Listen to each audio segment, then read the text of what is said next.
Ek is oor die algemeen 'n man wat lief is vir my slaap, maar as ek dit moet opoffer, omdat ek doodeenvoudig nie 'n boek kan neersit nie, doen ek dit sonder om te skroom. En as daar een skrywer is, wie se boeke my al baie uit die slaap gehou het, is dit Dion Meyer. Nie alleen is hy die gewildste skrywer van spanningsverhale in Afrikaans nie, maar hy word internasionaal gereken as een van die bestes.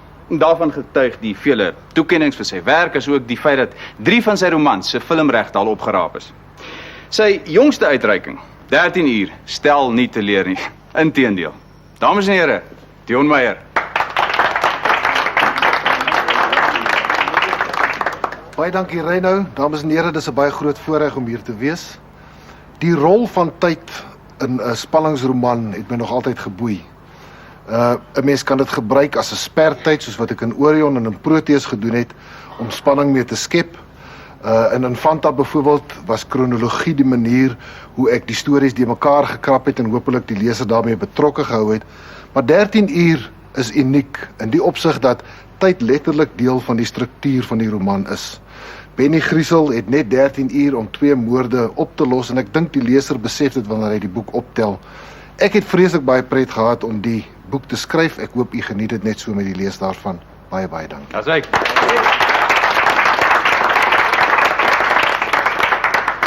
Dankie Dion. Enige vrae mense? Altes? Watter een van jou boeke is jou persoonlike gunsteling? Watter een is joune? 13 uur, natuurlik.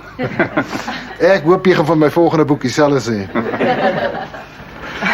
Emma, Emma Leroux namens die Hillside Times. Ons het in Infanta reeds kennis gemaak met Benny Griesel. Hy is iemand wat soms oordeelsfoute begaan en self met sy eie probleme worstel. Is daar 'n rede hoekom jy hom weer in hierdie roman ingespan het? Ja, ek persoonlik hou baie van Benny Griesel as karakter. Hy's 'n speurder wat baie goed is in sy werk, maar dan het hy 'n klomp vreeslike menslike leemtes. En ek dink dit is hoekom die leser so maklik met hom identifiseer. Wins. Wanneer bring jy jou volgende boek uit? Beslis nie in die volgende 13 uur nie. Maar hopelik daarom voor die volgende 13 maande om is. Baie dankie. Goed. Dion gaan nou eksemplare van 13 uur onderteken. Staan gerus nader. Het lyk of die hele Hillside jou opgekommandeer het.